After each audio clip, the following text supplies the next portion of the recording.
Hello everybody, it's Joe here and welcome back to Train Sim World 2. Today we are looking at the West Cornwall Local DLC, which has just been released on Steam. There's a link in the description if you want to find that. Go and have a look at it for yourself. And what I really do urge you with this is to make your own mind up. I have had a little play of this, and you should see what I think of this in due course. But if you look, we're on the menu there, ready to go. Looks absolutely stunning. Why is there no headlights on? You know, headlights, headlights, headlights, headlights, headlights, headlights. You know, there's a trend. They've all got the headlights on. There's just no lights on. Bit weird. As well, it's not following the same theme. You see the train's the same angle in all the... It's different. Perhaps that's just me being a bit nitpicky. I don't know. But it kind of... Yeah, you'll see what I mean when we go on. So we're going to go in the training module, and because I don't need a training module for Train Simulator 2022 to operate a Class 150, but this one's a little bit different. I don't think that this operates like any Class 150 I've ever seen before, so we're going to start that. It's only about a 10-minute run, and then we are going to do a full run, providing I can actually remember how to work the damn thing. Hang on, why's the headlights and the tail lights on that picture? Both of them are on. Bit weird. Welcome to this introduction for the Class 150/2 multiple unit in British Rail Regional Railways livery. During this brief introduction, we will go through the basic start and stop procedures by taking this train into one of the sidings. He speaks quite slow, doesn't he? Oh, here comes our chariot. Here comes our chariot with its tail lights on by the looks of things. You know you've got your tail lights on, mate. You know that... Oh, there we go. Oh, you've corrected it now. Well, there's not really any point correcting it now, is there? Because I don't know why he's throttling up into the bare platform either. Flipping heck. Has he got a death wish? Oh no, he's braking now. Right, there we go. So I guess I have to walk to here. And is this where the... Yeah, Are you me trainer? No. I'm sorry, love. This one's not in service. It's going to the sidings. Right. No lights on the back. Oh, just a headlight on the back. Right. Okay. Have you? We'll just have a run down here. Have you put the tail lights on now? No, they're left. Right. Okay. So we're leaving the tail lights. We're leaving the headlights on the front. Great. You can see already why this this particular DLC is going to irk me here. Little attention to details. We can't go through that cupboard. Do you mean here? 150/2 as well. In my experience of working them, this is the panel from a 150/1. There should be a cover over the top. Now, this could have potentially been retrofit, but a 150/2, these are passenger doors. They can get in and out through these doors, and this should have a cover on now. Again, that may have been retrofit at a later date, but I think that's the panel off a 150/1. Right, so we'll get in the driver's seat. There we go. First, you need to take control of this cab. Switch the master key to unlocked to enable this cab. Switch the headlights to day. Headlights are important in letting others around you know that.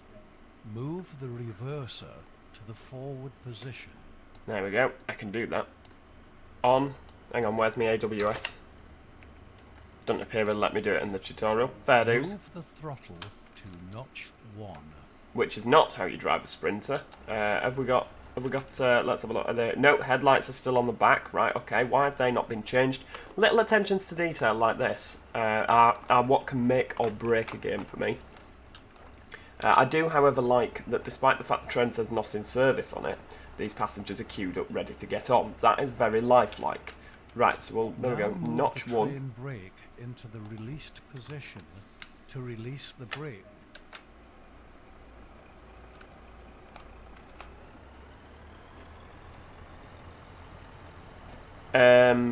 What are those sounds? Why does it rev like a bus? I mean, what is that? It sounds like a bus. My Volvo B10 sounds like that.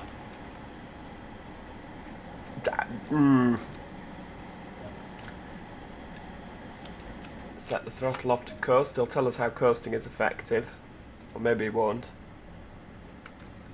Good lord, right, this is quite an eye-opener, isn't it? I mean, Dovetail Games have had some... I mean, it's not really Dovetail Games, is it? It's Rivet. I genuinely thought that we were getting better in terms of the old routes. I really did think we were getting better. You know, when I saw London Commuter, I was so hyped about that. Hang on, where is this Penzance? Oh, it's all the way down there, right, okay. I thought that things were improving for Train Sim World 2 when London Commuter came out. That route is absolutely brilliant, and yet we've taken this massive step back into unrealistic sounds. I mean, let's just whack it in full whack. I mean, that doesn't sound completely awful. To notch 0. There we go. Then apply the train brake to braking 1 to bring this train to a controlled stop at the objective. Do you know what I'd like to know as well? Why does the guy speak so slowly? What is with that? It's not just me, is it? He really does speak incredibly slowly on this. You know, I'm all for slowly and clearly, but I mean, there's slowly and then there's slowly. Oh, heck, there's another 150. You know, there's a 101 there, love. Oh, no, it's inside. It's right. I'll let you off then.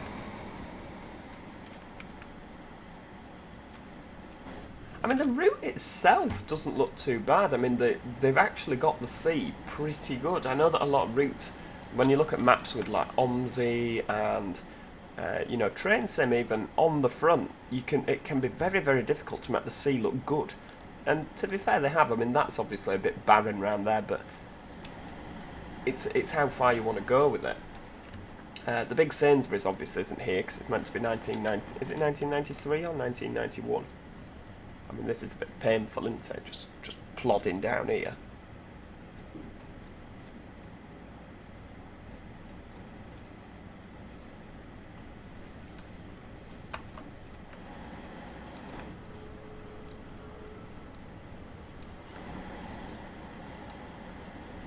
I mean, the model itself, I don't see a lot of problems with the model, to be perfectly honest with you. I mean, you can tell it's meant to be a 150/2.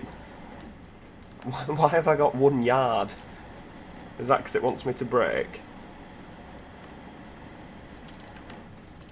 Oh, it's put those flipping things on, hasn't it? Game stop marker.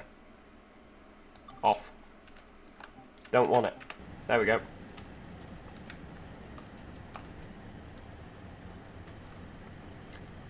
There we go. That's better. I mean, I'm still intrigued what's happening with what's going on with these sounds. The brakes are quite heavy as well. You have to press the button for a while to get it into notch 1. You wouldn't accidentally be able to put the brake in at all. I like the squeal though. That's very 150. There we go. Right, so we're here. Full service. Set the reverser to the off position. There we go. Set the headlights to off. Oh, that's nice. Press the engine stop button to shut down the engine. You've forgotten your tail lights. We need tail lights on. Switch the master key to locked. Good work. That is the basics covered. You are ready to head out there on your own. So apart from all the things we've missed, I'm ready to head out on my own. Right, okay. A manual can also be obtained that provides more details about the full functionality of this multiple unit. I still don't know why he talks so slowly. I mean, that's... Right, okay, so we've done the basics there. I was a little bit disappointed with that. That's the first time I've done the tutorial, but there's no kind of like, hey, this is how you operate the doors. Okay, we'll go to main menu and we'll load a scenario up. We'll start at hang on, we'll go with explore timetable. Let's start with a 150. Obviously, has to be a 150 because that's what we're playing with today.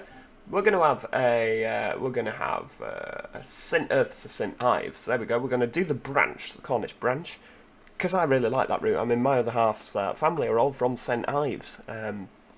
Absolutely. Hang on, why is it dark? Oh, it's not dark. There we go. Right, okay. So here we are.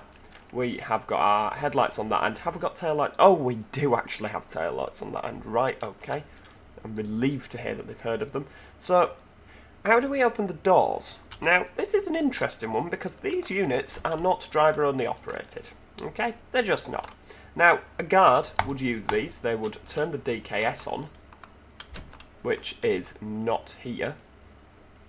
Or is it? Hang on, it's a 150, so... No, there is no DKS here. Right, okay, that's not modelled at all. There's a DKS switch which you turn. I think it's about here on a 150/2. Could be mistaken. But you turn it, you flick your local door down to open this door, step on the platform, check, and press the 2 red buttons. None of these are functional. This is all... I mean, even like the little stick to open the doors would be nice. They got that right on a 313, so why is that not functional on this? So we'll get that shut. So, yeah, your guess is as good as mine. How do you open the doors?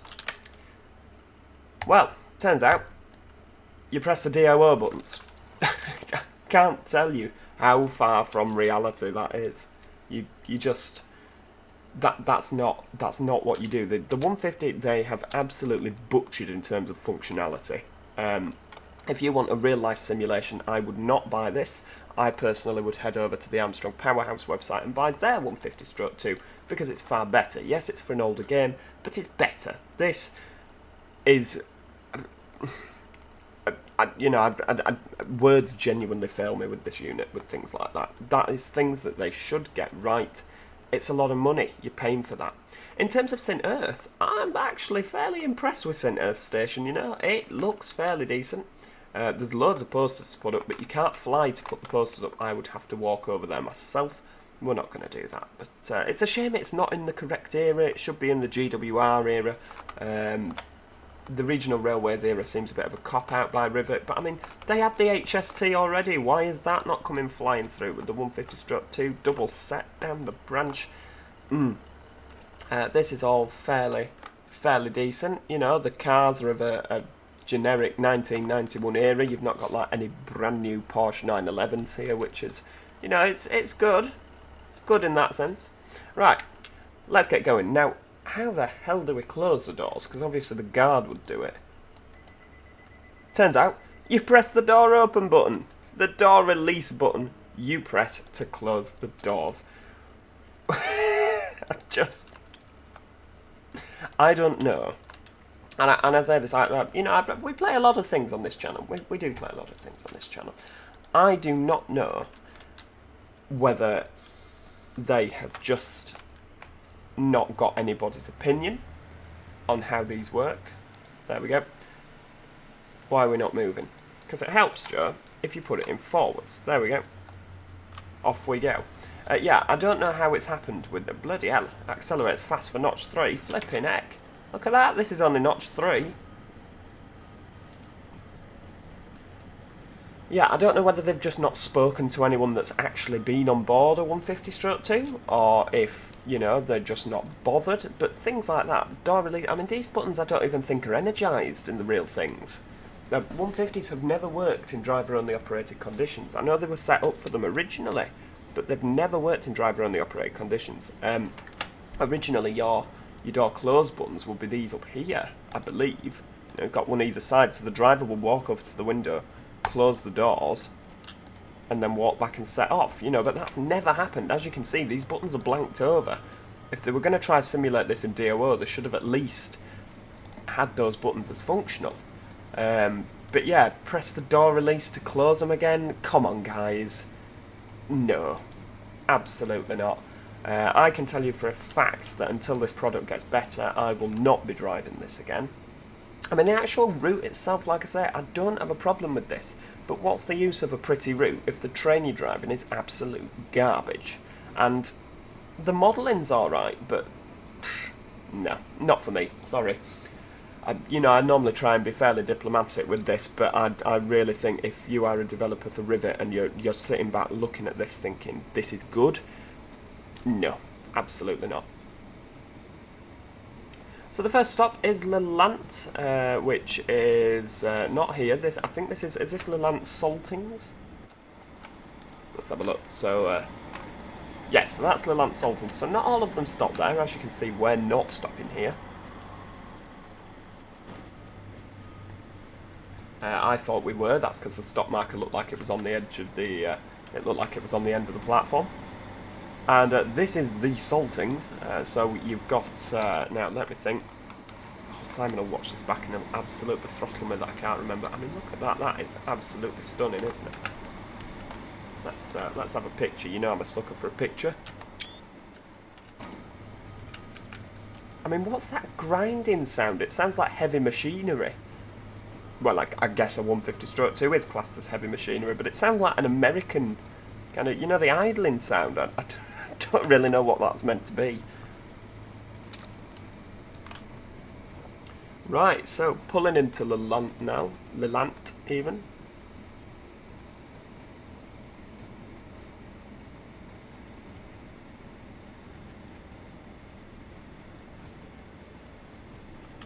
There we go, we'll just take it nice and steady. I mean, we're a 2-car unit, so it doesn't really matter if we stop a bit short, does it?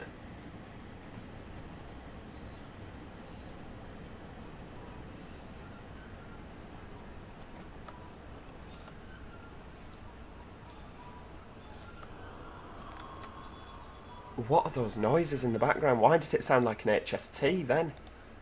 Right, hang on, where are my door open buttons? There we go. Door release left.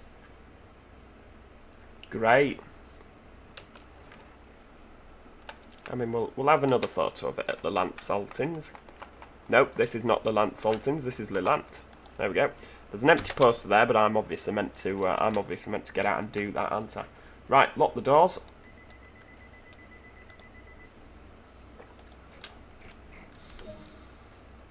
No buzz, because obviously there's no guard on this train that's never operated without a guard. I still don't really know what those clunking sounds are in the background. Maybe it's just my headphones, but that does not sound right at all.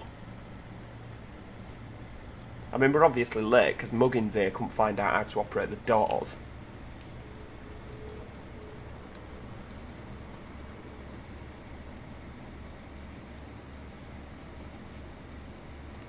I mean, the branch itself, if you ever get a chance to go down, if you've not already, I really would recommend it. The branch is such a pretty little branch, and when you get to St Ives itself, it's a lovely, lovely little town. Very busy, very, very busy. There's a lot of tourists. So if you are going to do it, I suggest one of the first or last trains of the day. Problem with that is it'll be dark, but yeah, in the summer, if you can get one like this where the sun's just coming up, absolutely fantastic. Or indeed, just middle of the day, because you know all the tourists go in. Because a lot of people can't afford to stay in St Ives itself, because obviously it costs an arm and a flipping leg, because that's where everyone wants to be. So you can stay actually out up near Camborne for a lot cheaper, and you can get the train in, which is what a lot of people seem to do. We're going up a steep hill here, and I'm not aware. A lot of dirt roads, isn't there?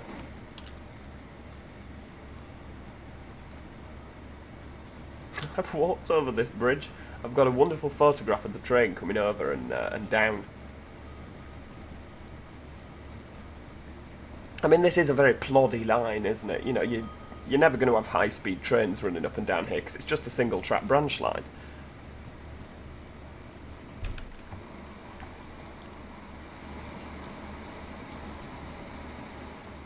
I kind of feel like we're missing something here with all the fields. You know, I know there's a golf course around here somewhere, but I mean, is that the golf course? Is that the bunkers? Not sure. But yeah, I kind of feel like we've got a lot missing on the left here. Even if it's just covered up with some trees. Oh.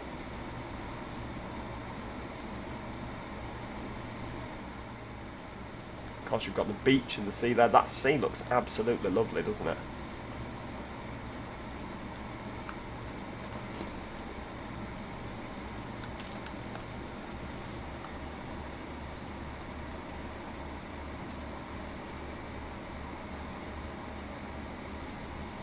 So you can see, I'm assuming, is that meant to be St Ives that's stuck out there?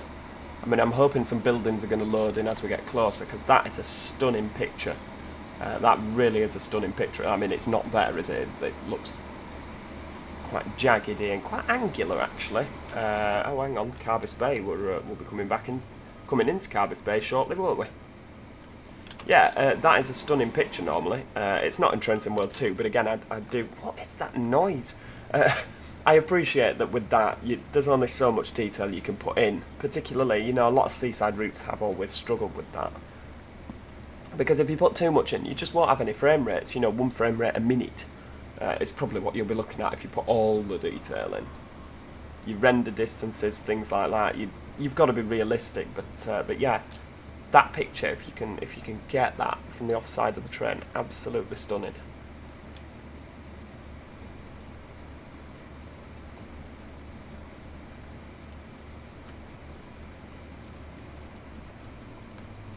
There we go, so coming over the top here, walked over this bridge as well. Got a lovely picture of the Great Western 150/2 coming under here. And do you know what? Coming round this bit now, this I can feel Carbis Bay. You know, that, like I say, it's an area we've been to quite a bit because, you know, when we're visiting my other half's family. But I get that, you know, I'm driving around here, I feel like we're approaching Carbis Bay. You know, sometimes on the routes you think, I'm not really getting the route. You know, I'm not really. I don't feel like I'm actually there. This I do. You know, to be fair to Rivet, they have done a very good job with the route. There's a couple of little bits that are missing, you know, as there are in every route, but the route itself is actually pretty good. I don't know if there's ever been this many people waiting at Carbis Bay ever, particularly not at this time in the morning. Bollocks to it, we're stopping here. Everybody's in the middle, aren't they? Or maybe we're not stopping here. That is a very prolonged squeal. I don't think they squeal for quite that long. There we go. Doors open. Oh, flipping heck, this lot are going to miss the train if they don't hurry up. There's only one train every half hour, and I think it's this exact set that goes all the way back up and all the way back down again. There's just a constant stream. That's not particularly accurate. Right, sorry guys, doors are shutting now. No, missed it now. There we go, let's...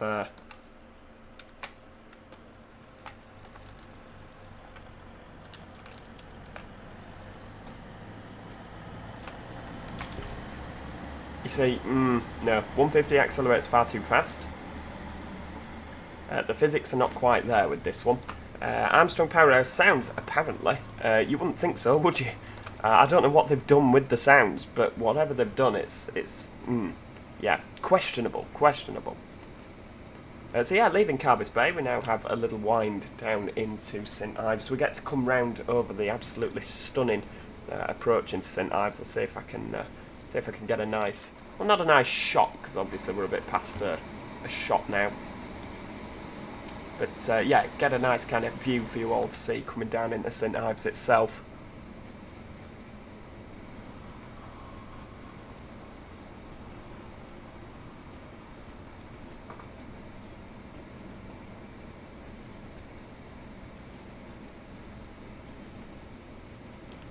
Let's just get a little bit of throttle on.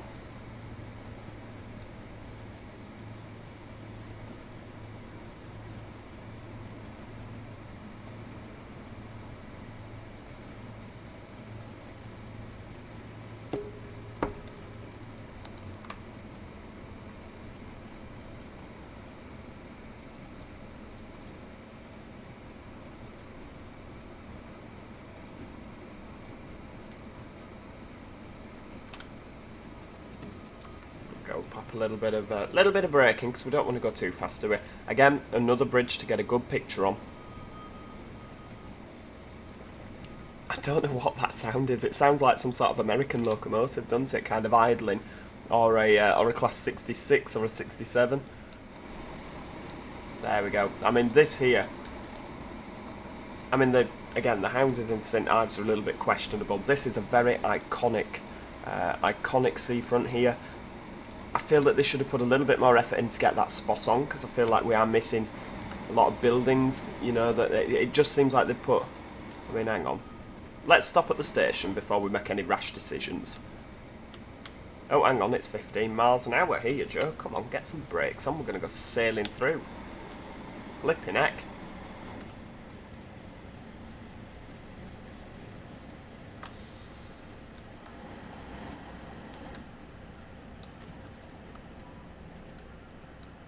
There we go, we'll just take it nice and steady up to the front.